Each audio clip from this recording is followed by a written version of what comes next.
you know.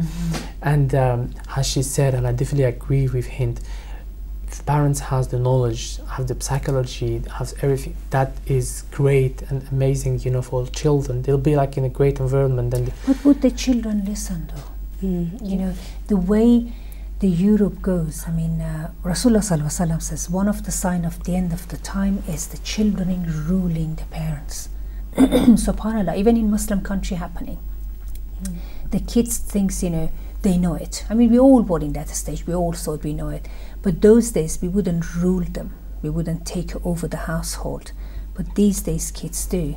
I mean, you can see it in Europe. If the child doesn't have a shoes, that he wants, you know, get angry, and the father raises the voice and goes to the police. I mean, they made the system in such a way that the police become a guardian for the children. And the minute the kids has got a little unhappiness around the house, the social worker come and take over, and they put the mark of your psychologically ill or etc.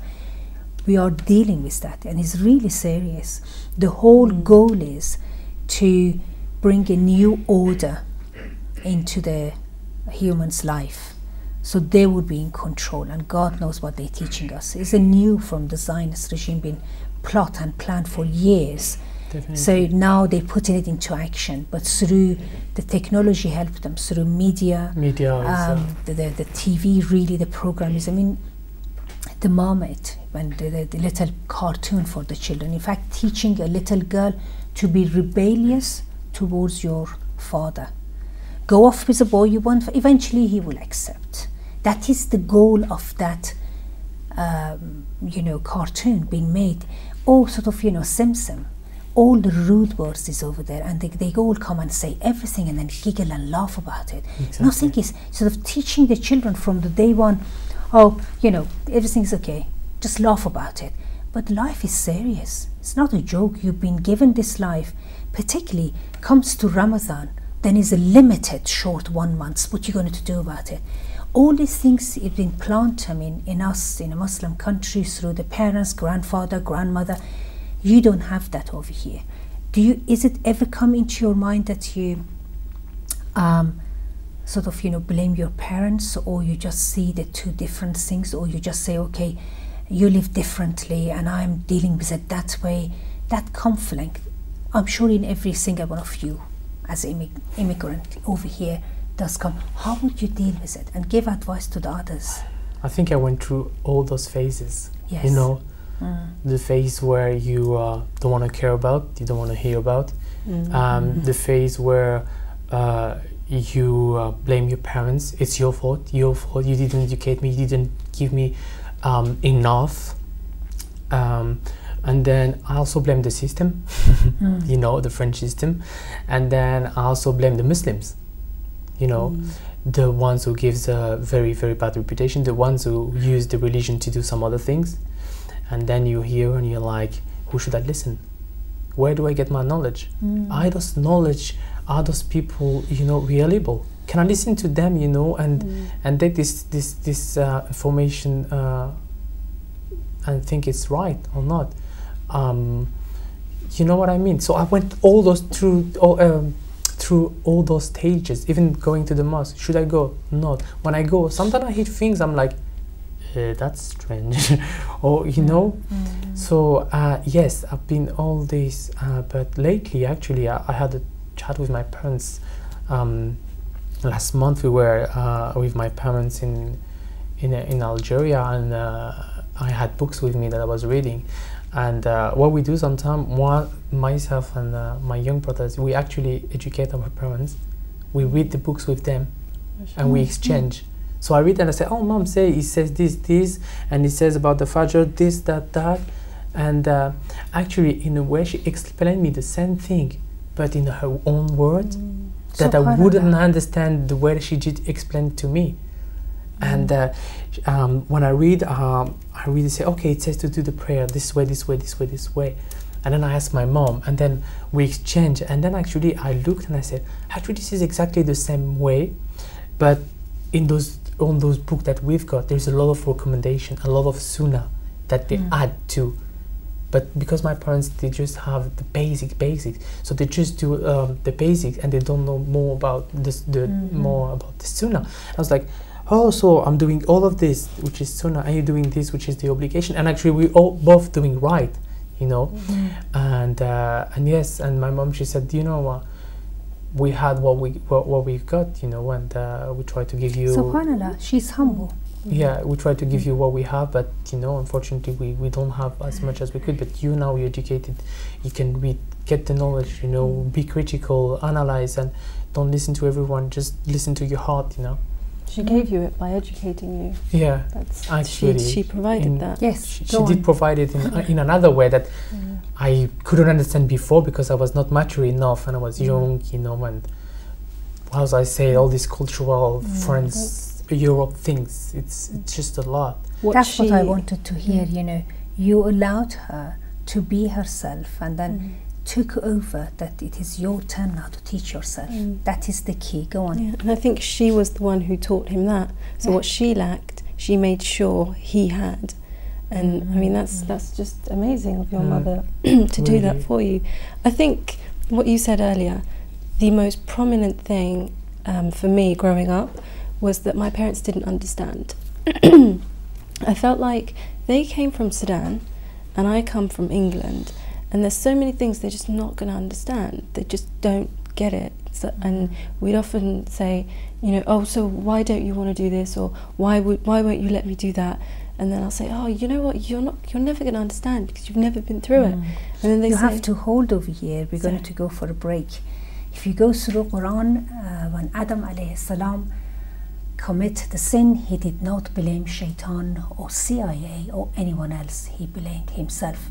That was the starting point to start educating himself and ask Allah to pour his knowledge to him, so we all in the same boat.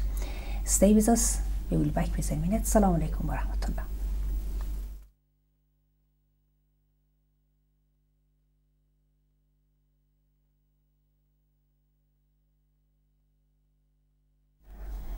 Assalamu alaikum wa rahmatullah. You're with me, Mahnaz Bahaji, in Muslim family in Europe. The second part is Yasin and Hind. Hind, you are saying that your parents, as an immigrating over here, the responsibility they had and your attitude towards them was, well, especially as a teenager, you think you know everything and you don't, but you're under this illusion that your parents don't understand life the way you do because you live in a different country.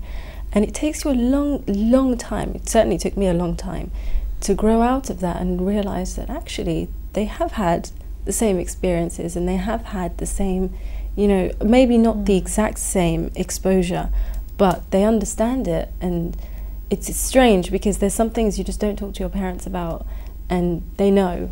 And I had to go to Sudan and stay there for a while to realize that they know and they've been through this. And that was a huge eye-opener for me, and it was a huge point of major respect, where it was like, okay, you knew about this, but you just let me, you know. I think the best technique is to not force someone to do something. You have to let them grow, guide them, but let them grow by themselves, and then they'll sprout. Yes, absolutely.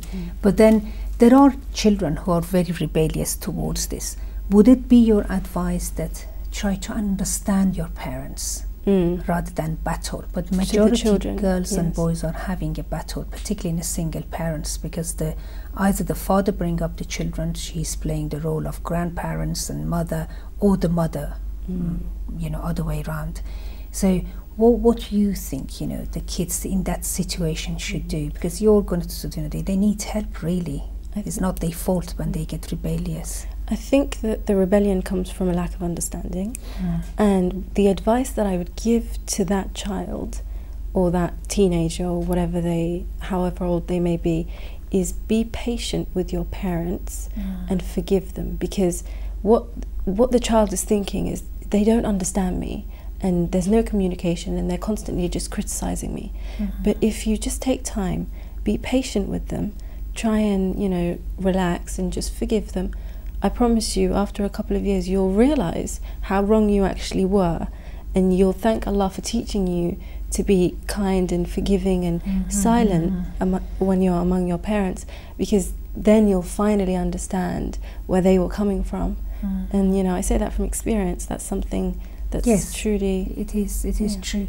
Well, what do you think, Yasin? You know, do you think, you know, parents has to have different attitude, which way they have to present? For instance, for the start, you understand, a mother and father knows how important is the fasting and the ritual and the spirituality, but then they think, you know, I have to teach my child from the day one to fast, and the child thinks it's something being forced on him or her.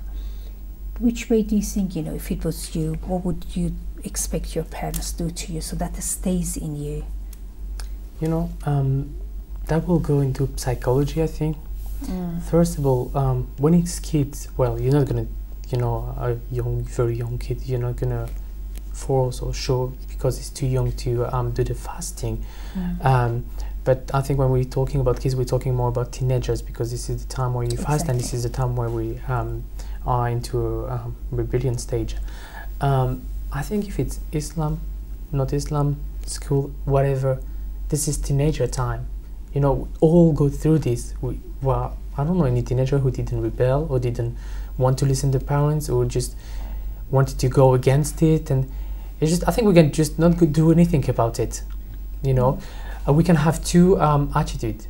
Well, there is some people who let it go, you know, and said, okay, I'll have to be patient. Most of the parents, obviously, they are patient and they wait until you grow. And as for him and myself, we went through this as well. And it's just a stage in life, and we get mature, we understand what is going on, and then we calm down and we get very close to our parents and our religion.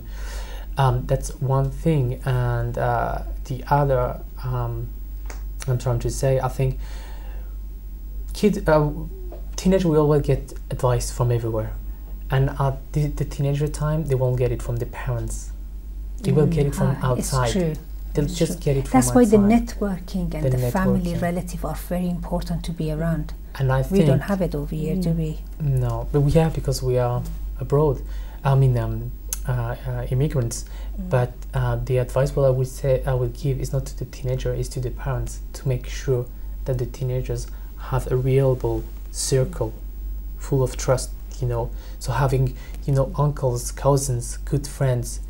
So where they are having arguments. Easy. But can the parents really do that? And if the child doesn't want to change, will they change? Exactly. This is what I was going to ask. You know, how would you? They don't tell you where they're going. They just think, you know, you can't, you know, 24 hours go and check their friends. Because I have, for instance, my friend was like me, but from a Moroccan background. She grew up, well, with her parents in France, and she didn't get much of Islamic education. And but she was like a very, very smart girl, and she was asking questions like very deep, you know, and her parents couldn't reply, you know, couldn't answer those questions, and they even got, you know, upset, and it was like, oh, stop your question, why are you always questioning, stop your question. They were getting, you know, really mad at her. And so she got a bit away from Islam. But she had an uncle, and this uncle, has our prophet, couldn't read and write, but he knew a lot about Islam, mashallah. Until today, you know, she's 40 years old, and she talks about her uncle.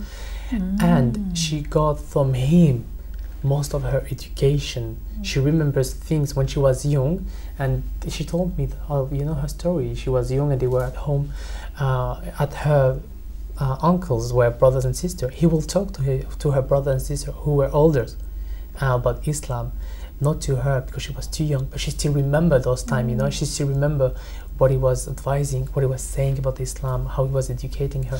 And she says from, you know, today, and she said to her parents, I got my education from my uncle, but she doesn't have proper... the curiosity from her uncle. Yeah, probably.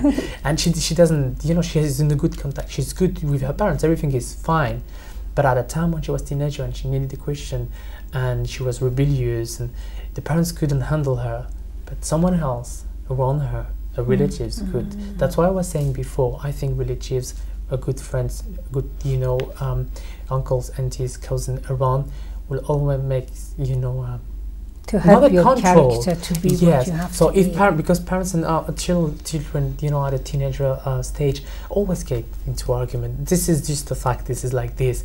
So where they will go, they will Love go and wrong. hate relationship. Yes, exactly. Oh dear, oh dear. So relatives. Let's touch on sort of, you know, again, Ramadan. How is it sort of been? Because you both went to your own country. And how has it been in Sudan to do that, and how has it been over here? What's the difference? It's extremely different, and I can start that with the adhan itself. Oh, yeah. You hear the adhan and you can eat. That's one of the best feelings ever. And then in the morning you're eating and then you hear it and you have to stop. And that here just doesn't exist unless you have some kind of you go by the clock. Yeah, unless you have some kind of technology, and it's So just rigid. you. Yeah, it's just you and your family. But over there, everybody hears the azan. Everyone hears it, and so there's a community. Everyone's fasting. Everyone's trying to be patient. Everyone's trying to, and it's hot, and you're tired, and you're making food all day, and at the end of the day, you eat, you're forced to eat things you don't even want to eat, and you know, have this and have that, you're fasting tomorrow, have this, and get up in the morning, you know, they wake you up, and There's it's no freedom, and you be what you want to be. yeah, It's you're motivating also. it's extremely motivating, and it's a very culturivistic culture. It's a community, whereas in the West it's extremely individual, and you know, it's not so much that you're by yourself, but it's different because you can go and mix with Islamic communities. You can go to the East London Mosque and you'll find people from different races, different cultures, different everything. But it's still not the same as being at home and in that environment. And you know, in Sudan, when a car is leaving during iftar time, men have amma they wear around their heads, and in this village they would tie them together and stop the cars from leaving, saying, no, you have to eat first. You have to eat. They won't let amazing. you. They put food on the street, and anyone who walks past, they have to come and eat. Subhanallah. Yeah, They you have share to the come. food. So Everyone. in a way, it's good. It's The generosity. You practice the extremely generosity. generous. Yes, you can knock on anyone's door and say, I'm hungry, and they'll let you in and eat.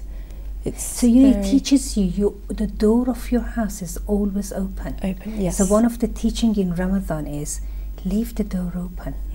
But then, I mean, we do know people take advantage, but then tell them there is a limit for me to give you. But then the generosity has to be practiced. Generosity doesn't come like that. You have to give away. And don't think, you know, it's subhanAllah, you should not think that it is you who giving to the human being. It is Allah gave you through your hands is going. Yes. But to really practice that, it's not an easy things to do. So what is it like for you then, Ramadan, over here between Algeria, France and London? Obviously London, more Muslim, accepting Islam, the people. Definitely.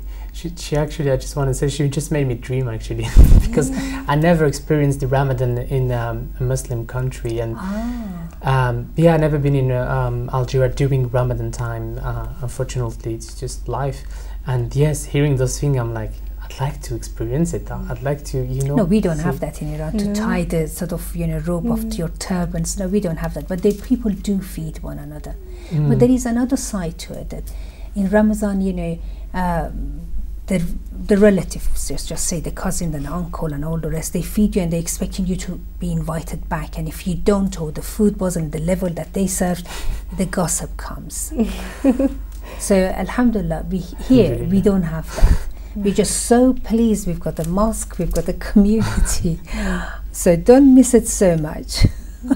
I don't know, it's for them is a more harder education in a nafs that, you know, it's all about this. And obviously it depends to the family. Certainly there are family who really focusing on education of yourself and their children. So your parents, you know, did they teach you to fast? What was your age? Do you remember that? 10, 11, we start knowing, well, you know, 9, even 7, we don't fast, but we start understanding what is going on. And we start doing 1 day, 2 days, you know. I see. Because we're too young, but we try. And we eat at the same time, obviously, as my parents and older brothers. And yeah, and then time goes, and then we are you know, we feel strong enough, and our parents says also, you're strong enough, you should try more. You know, I haven't been forced actually. In my family, they don't force us. They should try the best you can. It's not a force. There are certain community I know, the child is 6-7 years old. My God, the child, I've seen it fasting whole Ramadan, everything. But there is a very gentle, sweet way of encouraging the child to do it. Do you think that's right? I think 7, I think, is too young. Yeah, it is. Some of them I've seen they doing it. 6, I mean, they just says, you know, would you like it? They give present, they encourage it, they talk to them, they give them so much love. But do you think that they feel pressure that they have to do, is what you mean? Yeah, they feel is it like a blackmailing or something like that? It's just, I don't know. I mean, I don't know. I'm just asking. Do you feel, you know, that's right to do in your experience or your view on this? I feel my experience is too young, and when we look at what the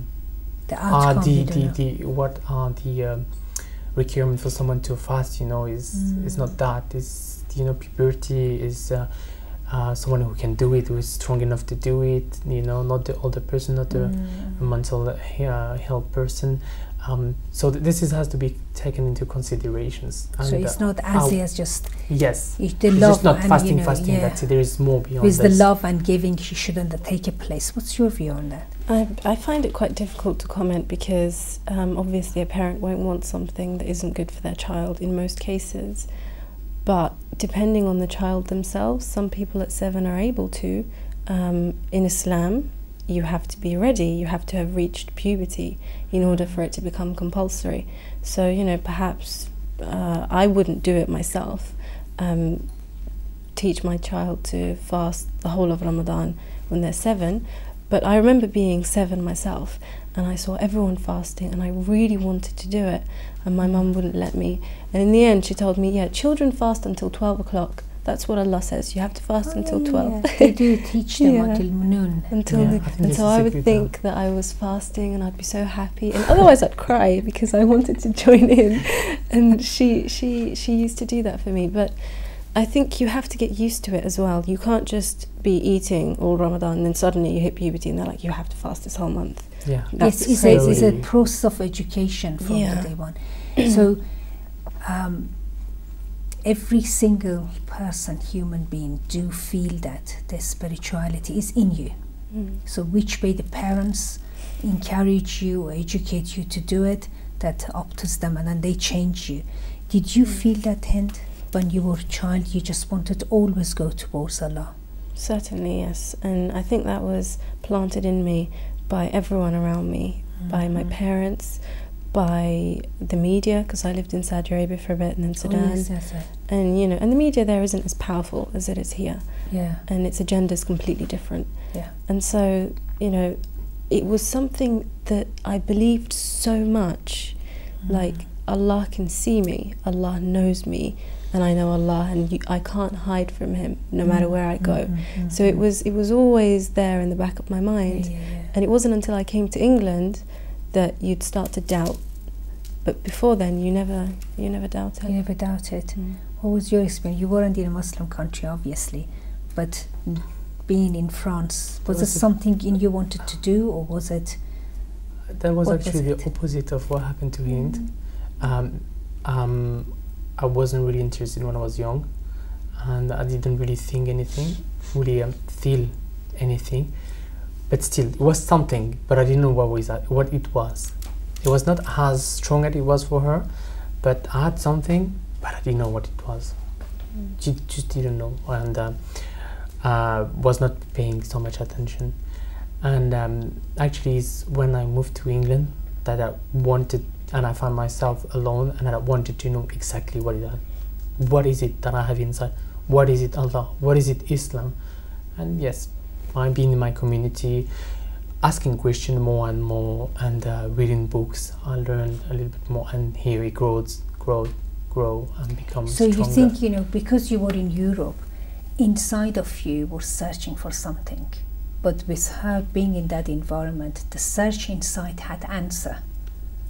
Do you think that was that? I think that was that. I would agree with that. So I think the environment is a lot. The environment is a lot. So every human being has got something inside the consciousness will constantly guide you, go here, go there, not this. That is the angel guidance, and that is the evil. But then she was in an environment that had all the answer and you were not. But then you had the family somehow. Yeah. But you still thought, because the society has got nothing to do with the religious part, you just thought, oh, this is too backward or old, I've got nothing to do with it. So the ego and pride will come. SubhanAllah, how important it is to know what you think your parents should do. I mean, you're going to be a parent in this society. What would you give to your children then? I think about it a lot, you know, because we always think about our future, how I want my future to be. Obviously, I'll be in the age to get married soon, inshallah. And I'll think about how my family will be, how I will, you know, process. When the Ramadan comes, what am I going to teach my child? How am I going to teach it? Yes. When I see, you know, young men my age with their kids, I'm thinking about myself too, and how I'm going to be. Well, what should I do? I think you can't really plan. You know, it will happen when it will happen. But I think first of all, I will make sure that I'll get married to a Muslim girl first of all, and to have you know. But I didn't know how to put it. I didn't want to like a good Muslim girl, you know. But one who knows her deen. Yeah, is that what you want to say? Yes, who knows her deen, and who wants to pass it on, you know, to the child. Exactly. That I think that is one of the first most important thing, you know. And yes, I think it will be just like part of every days. We will just talk about Allah. We just take the Quran sometimes, sit and read the, you know, the Quran. Sometimes I read the story. I don't know, any story for children, Walt Disney story. Another night I will just let's take the Quran and talk about it, you know, slowly this way. I will be praying. You know, my kid will ask me what you're doing. I will say what I'm doing, why I'm doing, how I'm doing it. I will say, do you want to try? Stay next to me, have your little carpet next to you. How lovely those dreams come. What do you think, Hind, as a mother just spends all the time with the child, when the Ramadan comes, the patient, you know, going to go away a bit and all the rest. So, I mean, to have that inside your household, I think it's very important. Do you know what I think? When I was younger, I always thought, whenever my parents would do something, I think, okay, I'm not going to do that. And I'm not going to do that, and I'm going to change this. And then you get to an age where you think, hold on, I'm doing it. Yeah, they raised me, and I think I'm fine the way I am, and I'm open-minded in this way and that way, and, you know, sure of this and that. So they did it right. And then you think, okay, I'm just going to do it the same as they did. This is so true. Yeah. This is so true. You just follow automatically. Yeah. So how important is the parents plant the right things on a child's mind and heart by doing it, not saying it. Yes. So you both agree on that? Yes, they are our role models. So just say, you know, they were a wrong role model. How would you change it, Yasin? Because we're going to the end of the program. How would you change that if they were a wrong role model? If we had, you mean if I had my wrong models? Parents, you know, were doing just, you know, just person come to the door, say I'm not in, or neglect the prayer sometimes, or just backbite too much. You know, they do have some parents, they do have. So the automatic that comes into you, you can't help it. The child picks up and acts on it. How would you change that? I don't think children can really change anything, you know, by their parents. It's just the way it is. Children can't change it. No, I don't think so, because the parents have the control over the children. Yes, it's not the exactly. children, because how they are important teenagers. is you elaborate very quickly. I think that the children will pick up on that, but when they grow up and they're exposed to other types of people who don't do those things, then they have to divert their education. And they'll look at the Sunnah and they'll look at the Prophet ﷺ and his wife, and that's how they'll raise their kids. Yes, Alhamdulillah. That's wonderful. Okay, respected viewers, it's very important for the parents who are watching this program. Do try to increase your knowledge and be aware of what you say and what you do. It goes exactly directly to your child, and the child will act upon it without even noticing doing it. May Allah protect us from all this, but the months of Ramadan, it's just an opportunity. We all grow in knowledge and educate ourselves, and inshallah will give us that opportunity and urge to do it. May Allah bless you all. See you inshallah next week. Wassalamu alaikum wa rahmatullahi wa barakatuh. Thank you.